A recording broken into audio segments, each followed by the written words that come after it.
saya banggakan. Pertama-tama marilah kita panjatkan puji dan syukur kita kepada Allah Subhanahu wa Ta'ala karena berkat limpahan rahmat kita dapat melaksanakan kegiatan yang akan nanti kita laksanakan selama mungkin kurang lebih 6 kali dalam 1 tahun ini, yaitu kegiatan PMO. Pas penggerak ini tahun ketiga. Mungkin Bapak Ibu akan bertanya-tanya, kenapa kegiatannya setiap tahun berubah? Ini merupakan refleksi didampingi oleh fasilitator. Kemudian kita bahkan hampir 1 bulan sekali. Kemudian ada juga kegiatan coaching, kegiatan prakarya, pendampingan. Tahun kedua sudah berubah. Coaching sudah dilaksanakan oleh Bapak Pengawas terhadap Ibu Kepala Sekolah. Nah, tahun ketiga kita mengalami lagi perubahan. Bersatu dalam berbeda. Waalaikumsalam warahmatullahi wabarakatuh. Baik Bapak Ibu Guru, untuk melanjutkan kegiatan PMO yang tahun kemarin, kita adakan refleksi dari kelas 1, 2, 4, dan 5. Dimulai dari kelas 1 dulu, silakan Bu Taufik. Waalaikumsalam warahmatullahi wabarakatuh. Saya tahun ini kebagian di kelas 3, tapi saya tahun kemarin masih di kelas. Untuk di kelas 1 itu Pak agak lebih baik lagi gitu Pak. Masalahnya Ambilin duit. karena yang kita berdiri kan berpusat pada siswa. Jadi kita fokus kepada siswa yang belum mampu, yang sedang dan yang sudah mampu. Nah, kendalanya itu kadang-kadang anak nggak fokus ke materi. Tapi apa yang dia minta? Kalau dia mintanya keluar, ya kita fungsi di luar. Kalau dia mintanya di dalam, di dalam. Yang penting kita berpusat pada anak. Kan kadang anak ada yang tidak mau, Bu, saya hanya mau di dalam. Atau ada kadang siswa yang tidak mau bergerak sama sekali. Iya, itu kadang-kadang kendalanya di situ Pak. Jadi kita harus perlu pendekatan dengan anak yang membutuhkan seperti itu.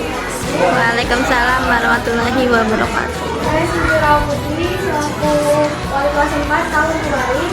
Kendalanya yang saya alami ketika mengajar kelas 4 tahun kemarin adalah ada salah satu murid yang minat belajarnya itu sangat kurang Pak.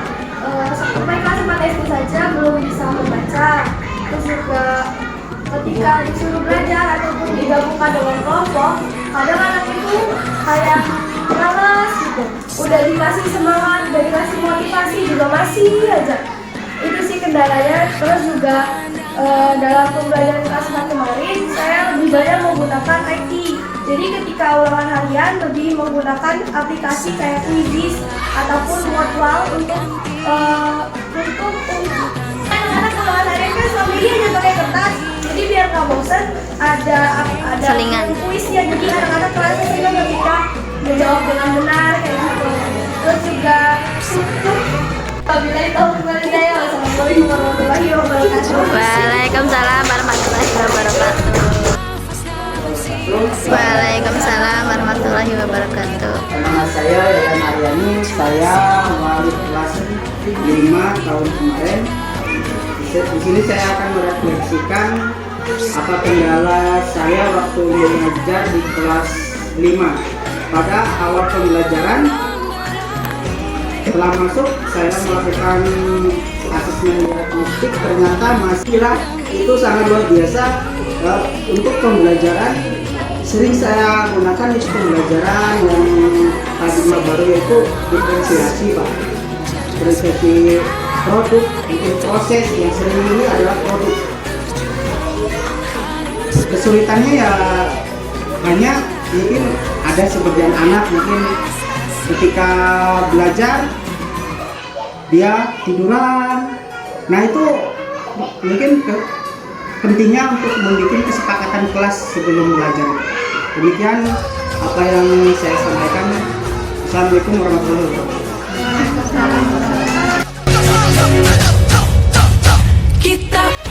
Bapak Ibu ya, refleksi pembelajaran atau kegiatan pembelajaran dari kelas sudah ada beberapa permasalahan, kayaknya anak-anak yang tidak fokus ke materi, kemudian minat belajarnya kurang. Selain itu juga pembelajaran monoton Bapak Ibu ya. Kemudian ini tapi ada yang membanggakan hati saya, lambat di kelas 4 itu berfungsi praktik IT-nya ini patut ditiru oleh yang lainnya. Masih obat.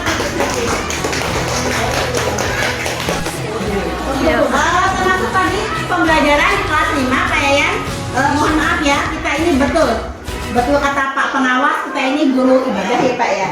Jadi walaupun kita guru ibadah, jangan sampai menyurutkan niat kita untuk ibadah. Benar niatnya untuk lewat, tapi tanpa Bapak sadari Bapak sudah memberikan pahala Pak, pahala sedekah kasih dari kita postahan Pak Yayan. Bapak Ibu, sekarang kita diskusi. Bapak Ibu, kalau menurut saya ini dari hasil kita refleksi tadi kita sudah mendapatkan akar masalah. Akar masalahnya kenapa sih kok siswa ini mungkin nggak fokus ke materi, minat belajarnya kurang, kemudian pembelajarannya juga monoton. Kalau menurut saya ini apa yang harus kita perbaiki gitu. Akar masalahnya yang jelas ada di kegiatan pembelajaran. Yang jelas sekarang ini introspeksi saja, apa sih yang kurang dengan pembelajaran kita. Seperti itu. Jadi akar masalahnya hanya di sini saja. Apa ya? Di fokus materi, kemudian minat belajar dan kegiatan yang monoton. Mungkin ada yang masih masuk. Kita bernafas dalam sila-sila yang Di sekolah itu dia tuh sebenarnya bisa baca Bu, cuma nggak tahu kenapa kok ya males gitu, belajarnya nggak mau. Akhirnya aku datengin kan ke rumahnya sama Bu ini, waktu itu ditemani sama Bu ini, datang ke rumahnya untuk tanya, Bu, Dadang untuk bilang kalau misalnya Dadang nih ketika di sekolah nggak mau mengikuti pelajaran seperti biasa. Kalau misalnya kita menulis di papan tulis gitu, dia tuh kadang cuma gambar-gambar aja, maunya cuma gambar-gambar aja kayak gitu. Akhirnya tak bilangin sama orang tua, emang nggak mau belajar di rumah, mau main HP aja gitu. Kalau disuruh belajar, lari ke tempat neneknya buat main HP di rumah neneknya. Nah itu, jadi sebenarnya untuk masalah Dadang ini saya selidiki malahan. Kenapa sih anak ini ketika ngaji susah, ketika ini saya selidiki ternyata orang tuanya itu tidak bisa membaca. Wah, iya benar. Siapa yang tuanya nggak bisa baca Pak? Sama orang tua. Jadi yang nggak bisa baca ini, jadi mungkin faktor orang tua ini, jadi lingkungannya di rumah jadi kurang produktif. Ya kan gitu. ya beri maaf ya, ini untuk menambahkan dulu. Kalau untuk mengatasi anak yang malas meskipun orang tuanya tidak bisa, yang penting anak itu dididik. Mungkin tidak bisa membaca, tapi kalau kayaknya kalau cuma huruf dasarnya saja, abjadnya saja mungkin adalah yang bisa. Mungkin maaf. Nah, waktu itu disarankan untuk kerjasamanya. Jadi saya dan Bu Sylvie itu menyarankan kami itu mendatanginya, maksudnya diminta sama orang tuanya juga. Jadi kita tidak bisa berjalan sendiri untuk mengatasi anak yang seperti itu. Harus ada bantuan dari guru lain, ada bantuan dari pihak rumah, yaitu orang tuanya. Nah, kenapa dari saya kemarin yang kita sampaikan ke wali murid? Kalau ini maaf Pak, kalau menurut saya jika anak itu memang kurang mampu belajar, sebenarnya anak itu sudah semangat Pak. Sudah semangat mungkin gini. Kalau berpengaruh ke orang tua itu tidak 100% ya Pak. Pasti 50% lah. Jangan kita mampu seandainya apa keluarganya nggak bisa baca. Sebenarnya kalau memang orang tuanya itu nggak bisa baca, kalau anaknya itu semangat belajarnya itu ada, pasti berhasil Pak. Itu yang jelas, itu semangat anaknya itu ada Pak. Cuma dia tuh susah untuk mengucapkan kata-kata. Semangat belajar itu setiap hari masuk, setiap hari tuh mau mengikuti apa aja. Tapi untuk dia berpikirnya itu kalau dia sakit aja. Nah itu yang saya selalu suka. Dengan dia tidak bisa apa-apa, tapi semangat belajarnya tetap ada. Itu yang buat saya senang loh Pak. Jadi saya tuh kayaknya ayo terus lagi dia bisa. Mungkin kemampuan dia di kelas itu di saat itu masih kurang Pak. Siapa tahu dia nanti di tingkat yang berikutnya bisa. Itu alhamdulillah Pak, yang saya bilang 4 orang, yang 1 sudah siap mengikuti prosedur, maksudnya sudah bisa gerak, sudah bisa mengikuti apa-apa. Namanya yang 2 itu untuk huruf kayaknya nggak sulit banget. Sudah pernah saya bilang saya tarik kelas ke rumah saya, dia katanya sudah ikut les di tempat orang. Ya sudah, kata saya, mungkin dengan les di tempat orang dia bisa. Jadi temennya mengerjakan tugas, karena dia sudah bisa paham itu apa yang dikerjakan, dia tuh apa yang saya kerjakan. Karena baca aja belum. Ya, baca dulu. Makanya saya kemarin itu anak mereka belajar yang orang 2 ini saya dudukin di depan gitu. Saya ajari dari huruf A sampai Z sampai apa sampai bisa baca 1 kata, 2 kata, 3 kata. Jadi Demikian tadi Bapak Ibu ya, jadi kita sudah menemukan akar masalah, hanya saja untuk solusinya kalau menurut saya kalau kita meminta bantuan pihak luar, dalam hal ini wali murid, mungkin itu kayaknya lebih sulit.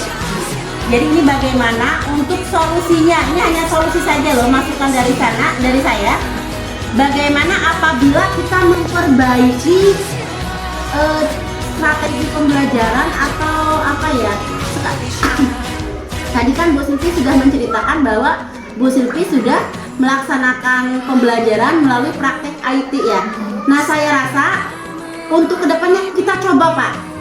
Kita menggunakan, mungkin Bapak Ibu sudah mengenal media pembelajaran, tapi Bapak Ibu belum mengenal bahan ajar. Kita selama ini terpaku, bahan ajar itu adalah buku.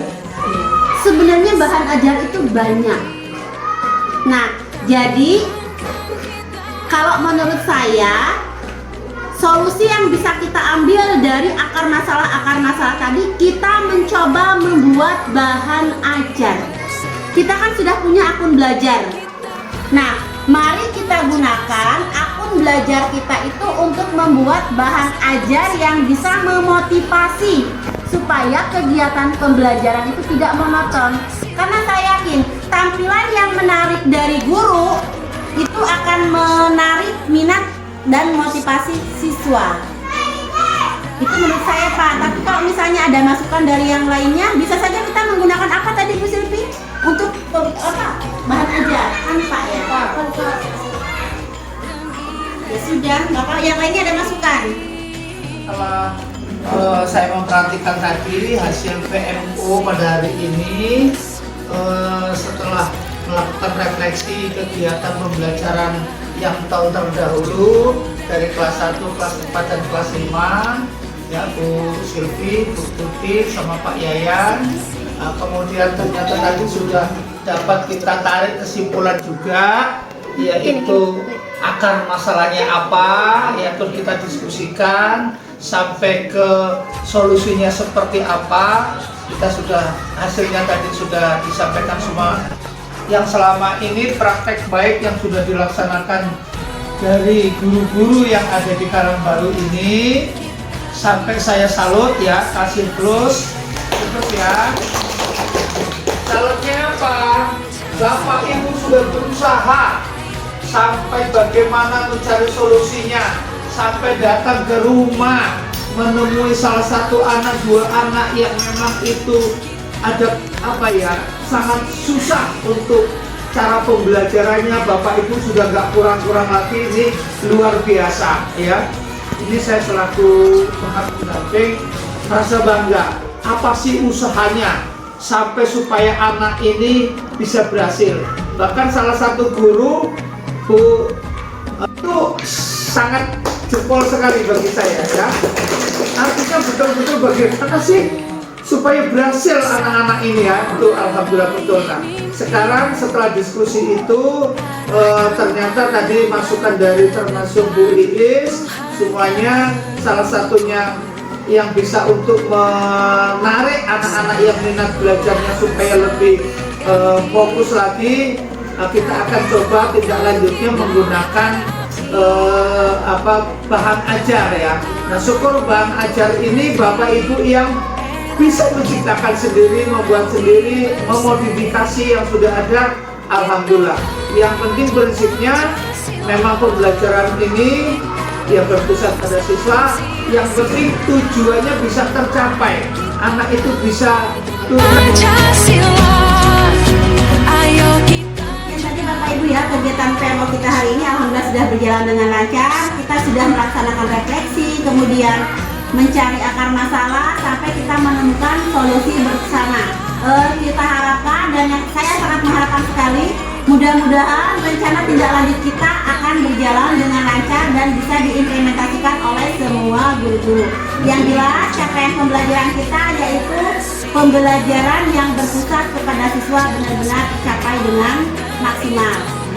Demikian kegiatan kita hari ini, saya tutup. Wabillahi taufiq wal hidayah. Wassalamualaikum warahmatullahi wabarakatuh. Waalaikumsalam.